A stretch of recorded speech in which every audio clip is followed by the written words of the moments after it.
Bem-vindos, meus amigos, a mais um estudo do nosso canal, Estudo do Espiritismo. Hoje nós vamos concluir o assunto perturbação espiritual. Está no capítulo número 3 da parte segunda do Livro dos Espíritos. Nós já falamos, estudamos alguma coisa a respeito da perturbação espiritual em si, o que ela representa, alguns exemplos, já tratamos disso nos estudos anteriores, né? E chegamos então a compreender que essa perturbação espiritual é o fenômeno que acontece na transição da vida corporal para a vida espiritual e vai ter uma duração mais ou menos longa, segundo os indivíduos, a depender do grau de espiritualização, o grau de avanço moral que o espírito conseguiu alcançar durante a sua vida corpórea, né? Então, a proporção que o espírito ou o perispírito se desliga do seu corpo físico que acaba de morrer, a proporção que ele se liberta, ele vai tendo ou ele vai recobrando a consciência de si aos poucos, mas esse período ele vai durar, né, ou vai variar de acordo com cada um de nós, sendo a duração mais longa a depender do grau de ligação ou grau de preponderância que esse espírito deu à matéria durante a sua vida corporal, né? À medida, então, que nós compreendemos dessa forma, também entendemos que quanto mais o espírito, enquanto encarnado, ou durante a sua vida, né, corpórea, se preocupou com a sua espiritualização, com a sua transformação moral, com o seu progresso moral, espiritual, intelectual, né, no aprimoramento dos seus sentimentos, mais fácil é esse desprendimento do corpo físico que acaba de morrer nesta transição da vida corporal para a vida espiritual, né? Mais fácil é esse desprendimento, mais rápido se torna, portanto, esse período de transição. E o espírito recobra mais rapidamente, né, a consciência de si mesmo. Então, essas são algumas características da perturbação espiritual, que vai, portanto, ser variável ou que vai depender de cada um dos espíritos que fazem esse passamento, né? E todos nós vamos um dia passar novamente por este momento, né? Esta é a perturbação espiritual. Aí a gente pode também pensar no momento em que esse espírito vai recuperando, portanto, a sua consciência, né? E vai tendo noção daquilo que ele construiu dentro de si. E aí, para uns, né, esta sensação vai ser mais dolorosa, em sentido moral, e para outras vai ser mais libertadora, mais feliz. E aí que vem uma questão muito importante que nós vamos abordar hoje. É a questão 165. O conhecimento do Espiritismo exerce alguma influência sobre a duração mais ou menos longa desta perturbação? E esta é uma questão muito importante, né? Merece toda a nossa reflexão essa pergunta, né? Vamos ver primeiro o que os espíritos nos respondem. O espiritismo exerce influência muito grande, pois que o espírito já antecipadamente compreendia a sua situação, né? Mas a prática do bem e a consciência pura são o que maior influência exercem. Essas perguntas são muito, essa questão é muito importante da gente refletir, né? Porque o conhecimento em si do espiritismo, como os próprios espíritos estão trazendo aqui para nós, né, um ferramental muito importante para que a gente possa compreender a nossa situação. Durante a nossa vida encarnada, ele serve como um ferramental muito importante para que a gente possa ter a consciência daquilo que nós estamos vivendo e construindo. Tem uma importância muito grande porque nos faz verificar a importância da mudança dos nossos comportamentos morais, né? Nos influencia, portanto, a trazer uma modificação moral para a nossa vida que vai nos trazer a real felicidade na vida real, que é a vida do espírito, né? Vou até abrir aqui um parênteses, né? No final aqui do item número 15 do Céu e Inferno, né? A parte segunda, no capítulo 1, até comentei nisso no último estudo, mas olha só o que o Kardec nos traz. Kardec, com certeza, não é só o Espiritismo que nos assegura tão auspicioso resultado. Nem ele tem a pretensão de ser o meio exclusivo à garantia única de salvação entre as almas. Forçosamente é necessário confessar, porém, que pelos conhecimentos que o Espiritismo fornece, pelos sentimentos que inspira, como pelas disposições em que coloca o Espírito, fazendo-lhe compreender a necessidade de melhorar-se, facilita enormemente a salvação. Então, Se a gente pensa nos conhecimentos que o Espiritismo nos traz, né, para a nossa vida, né, o quão esclarecedores são as revelações que os Espíritos nos trouxeram, né, de infinitas maneiras. Né? A gente pega as obras básicas e nós compreendemos a situação, o intercâmbio, nós compreendemos a futura situação de cada um dos espíritos, nós compreendemos a necessidade da reforma moral, nós compreendemos novamente ou voltamos a entender o significado real dos ensinamentos do Cristo através do Evangelho segundo o Espiritismo, né, que nos esclarece tanto. Mas é forçosamente necessário que nós pensemos naquilo que nós estamos criando ou construindo dentro da gente. Eu vou abrir um outro parênteses para colocar um trecho de um livro em que o Manuel Filomeno de Miranda nos traz uma passagem muito importante aqui para nós. Olha só. O conhecimento do Espiritismo aumenta a responsabilidade do indivíduo, porque dá-lhes os instrumentos hábeis para a transformação íntima para melhor, demonstrando-lhe a continuidade da vida após a morte física e os resultados que advêm da conduta mantida antes da desencarnação. Dessa maneira, a doutrina tem por meta libertar o ser humano da ignorância e do mal, abrindo espaços para a instalação do bem e do conhecimento que felicita, ao tempo que impulsiona a ação dignificadora através da qual é possível a paz com a própria consciência. Não basta saber, torna-se imprescindível aplicar de maneira útil o conhecimento que possa auxiliar o próprio como o progresso da sociedade. Né?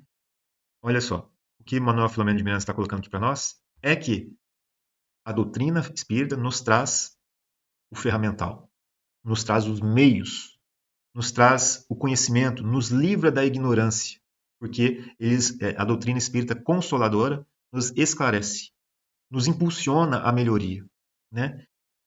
Pela qual, então, nós temos a possibilidade de estabelecer a paz com a própria consciência, que é o que ele está falando. Mas isso são possibilidades, porque o esforço que cada um de nós tem de fazer não se limita apenas à compreensão teórica.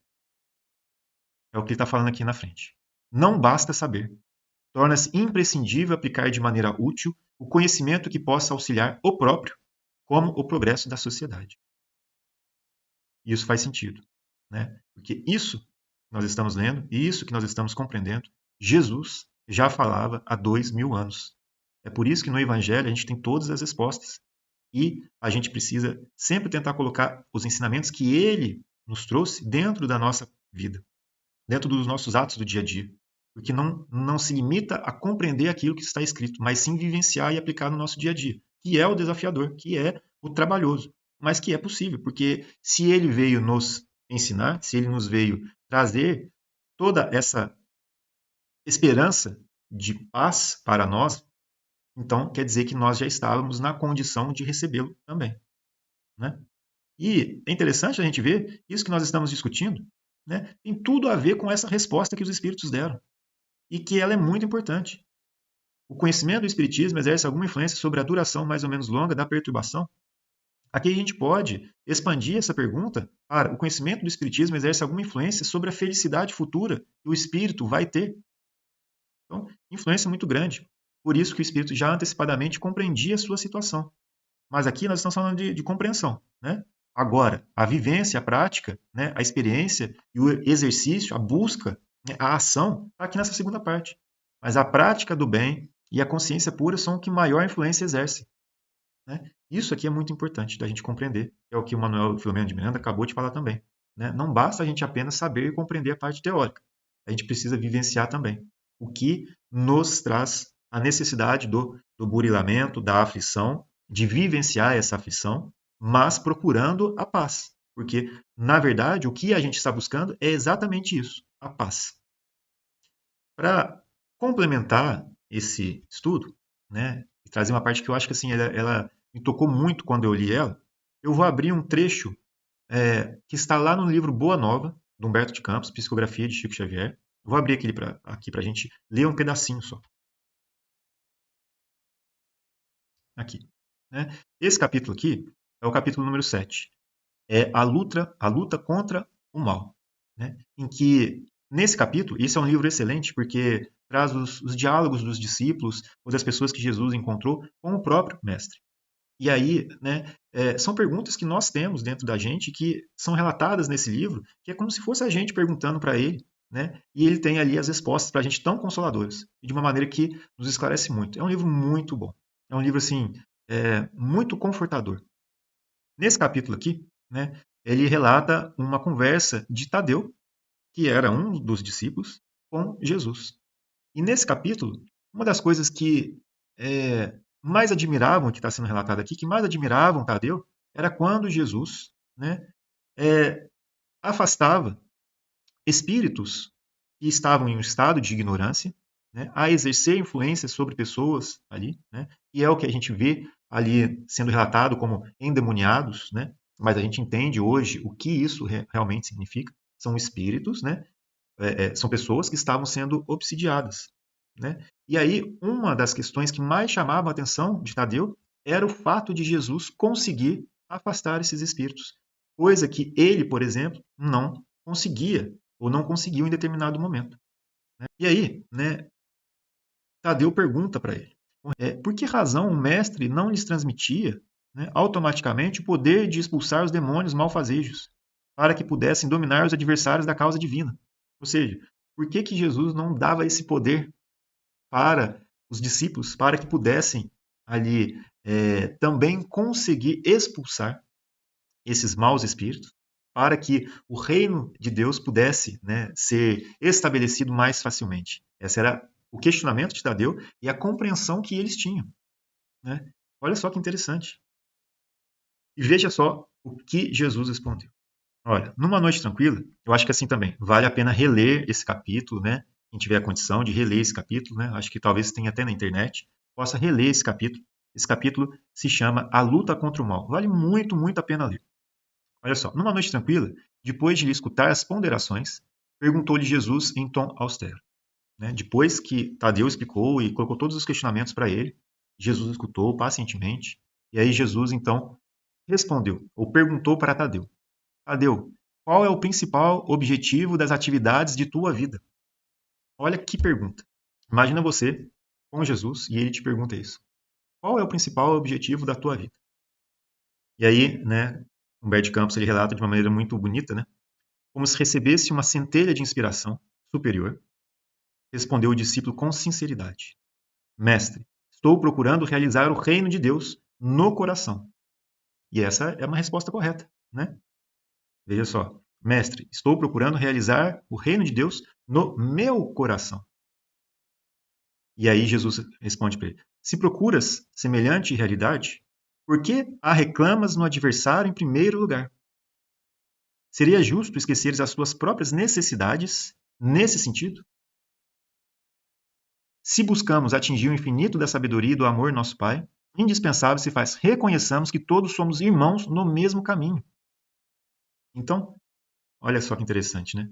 A gente está procurando realizar, construir essa paz dentro do nosso coração. Se é isso que a gente está entendendo. Se é isso que o Espiritismo nos está esclarecendo. Vamos voltar lá para a nossa questão?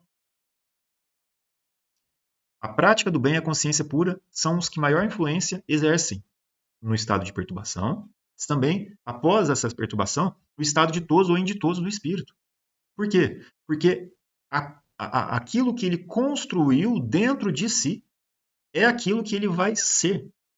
Aquilo que nós construímos dentro de nós hoje, aquilo que nós somos hoje, é aquilo que hoje nós levaríamos lá para o plano espiritual se nós passássemos hoje para o plano espiritual, com a morte do corpo físico, né?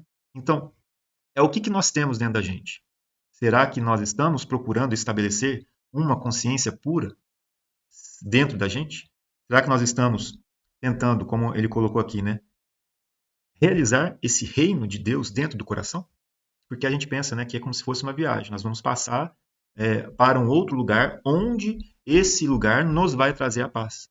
Mas não é. A viagem é interna. A viagem é dentro da gente. É aquilo que nós temos dentro de nós que vai estabelecer o que vai ditar essa infelicidade ou essa felicidade, né? Então, estabelecer esse reino de Deus, esta paz, esta felicidade dentro da gente, é um esforço que nós temos que fazer e começar hoje, se nós não estamos fazendo isso. Por quê? Nós poderíamos estar preocupados apenas com a compreensão teórica, mas é a aplicação dessa teoria no nosso dia a dia que vai nos transformar, que é o que vai fazer efeito lá no plano espiritual, né? E para terminar esse parênteses aqui, né, que eu trouxe, né? Aqui Tadeu termina, né? Esse capítulo vale muito a pena ler, mas eu vou trazer só um pouquinho aqui. Ó. Senhor, vossas palavras são sempre sábias, isso Tadeu falando. Entretanto, de que necessitarei para afastar as entidades da sombra quando o seu império se estabeleça nas almas? Olha que pergunta, né? E olha só, porque ele fala assim: por que, que ele não conseguia expulsar esses espíritos? Porque Jesus conseguia. Porque o trabalho é individual, de construção dentro de si mesmo. E Jesus fala assim: voltamos assim ao início das nossas explicações, retrucou Jesus. Pois para isso necessitas da edificação do reino no âmago do teu espírito, sendo este o objetivo de tua vida. Só a luz do amor divino é bastante forte para converter uma alma à verdade. Né? E aí ele coloca aqui no final: as dissertações filosóficas não constituem toda a realização. Elas podem ser um recurso fácil da indiferença ou uma túnica brilhante, acobertando penosas necessidades. O reino de Deus, porém, é a edificação divina da luz. E a luz ilumina, dispensando os longos discursos. Capacita-te de que ninguém pode dar a outrem aquilo que ainda não possua no coração. Olha que bonito, né? Que bonito.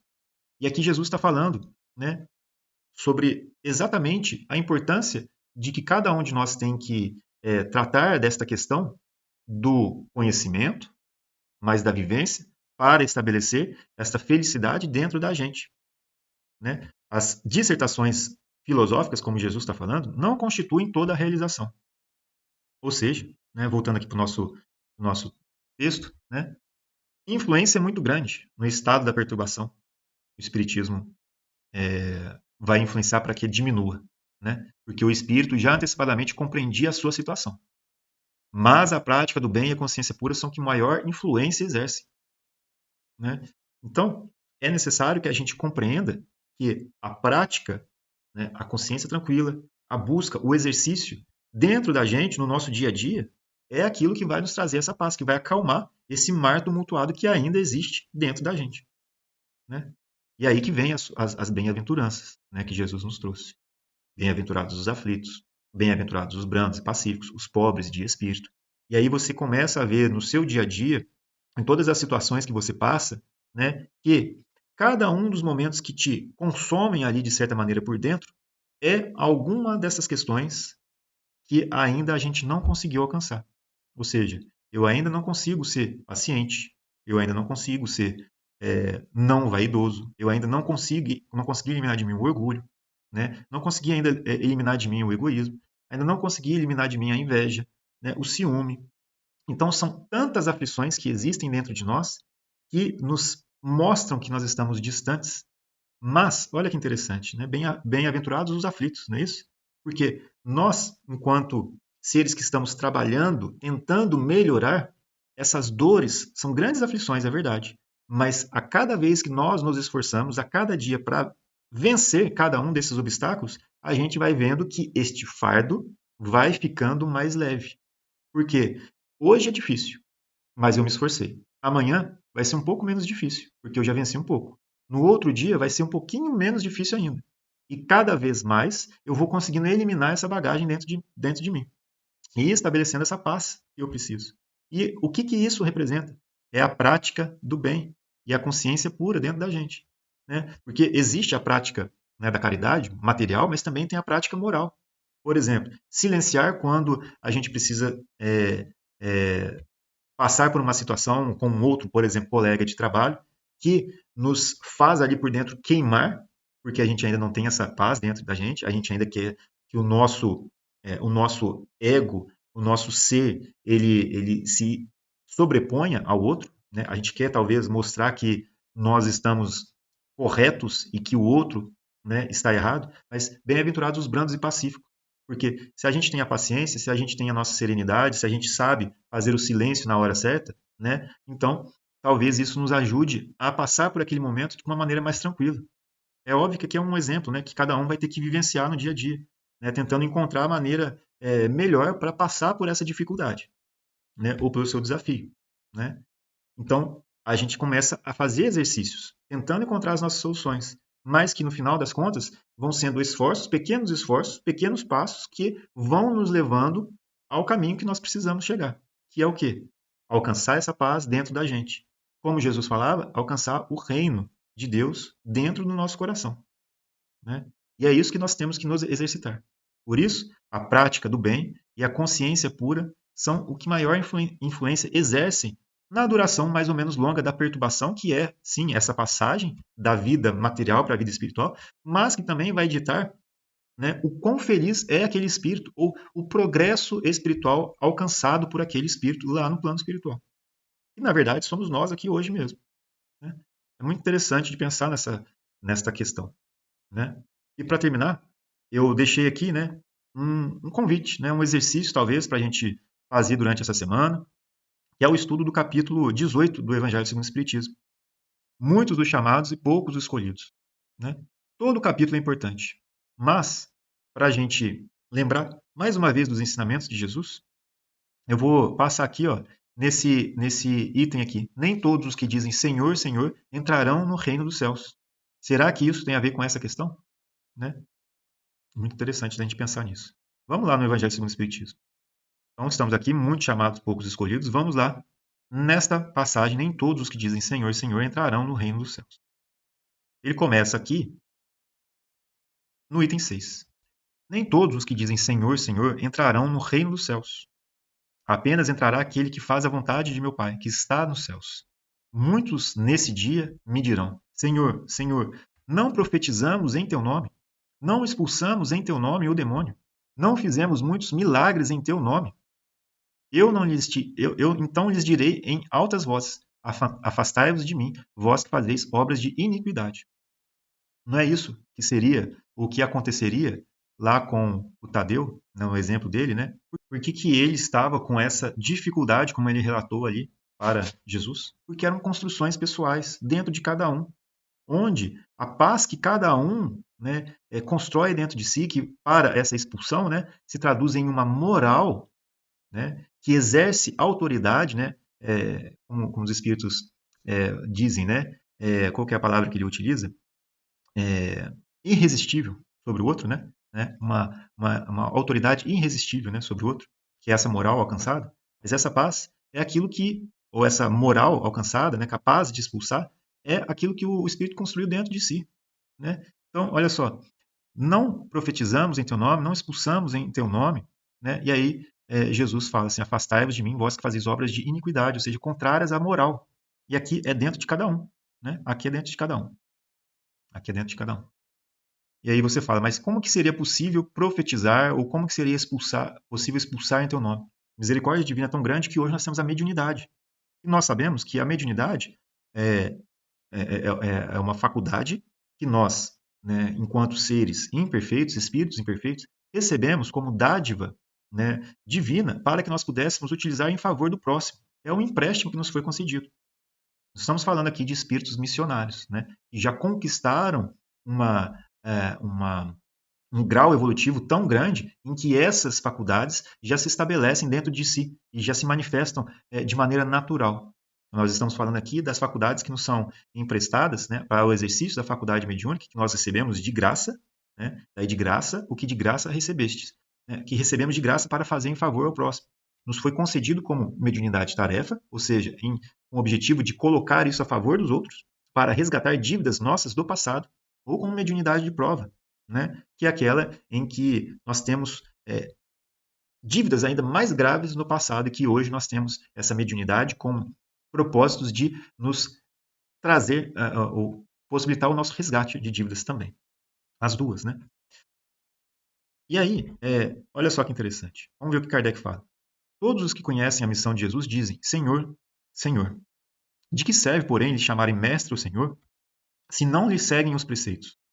Serão cristãos os que o honram com exteriores atos de devoção e, ao mesmo tempo, sacrificam ao orgulho, ao egoísmo, à cupidez e a todas as suas paixões? Serão seus discípulos os que passam dias em oração e não se mostram nem melhores, nem mais caridosos, nem mais indulgentes para com os semelhantes? Não, porquanto, do mesmo modo que os fariseus, eles têm a prece nos lábios e não no coração. Pela forma, poderão impor-se aos homens, não, porém, a Deus. Em vão dirão eles a Jesus: Senhor, não profetizamos, isto é, não ensinamos em teu nome, não expulsamos em teu nome os demônios, não comemos e bebemos contigo? Ele lhe responderá: Não sei quem sois, afastai-vos de mim, vós que cometeis iniquidades, vós que desmentis com os atos o que dizeis com os lábios, que caluniais o vosso próximo, que espoliais as viúvas e cometeis adultério. Afastai-vos de mim, vós cujo coração destila ódio e fel, que derramais o sangue dos vossos irmãos em meu nome, que fazeis corram lágrimas em vez de secá-las. Para vós haverá prantos e ranger de dentes, porquanto o reino de Deus é para os que são brandos, humildes e caridosos. Não espereis dobrar a justiça do Senhor pela multiplicidade das vossas palavras e das vossas genuflexões. O caminho único que vos está aberto para achar desgraça perante ele é o da prática sincera e da lei de amor e de caridade. São eternas as palavras de Jesus, porque são a verdade. Constituem não só a salvaguarda da vida celeste, mas também o penhor da paz, da tranquilidade e da estabilidade nas coisas da vida terrestre também. Eis porque todas as instituições humanas, políticas, sociais, religiosas, que se apoiarem nessas palavras serão estáveis como a casa construída sobre a rocha. Os homens as conservarão porque se sentirão felizes nelas. As que, porém, forem uma violação daquelas palavras, serão como a casa edificada na areia. O vento das renovações e o rio do progresso a arrastarão. A última parte fazendo referência ao esse item 7 aqui, né? Que fala do livro de Mateus, no capítulo 7, versículo 24 a 27, de Lucas, no livro 6, capítulo 6, no livro de Lucas, capítulo 6, versículos 46 a 49. Mas é isso, né?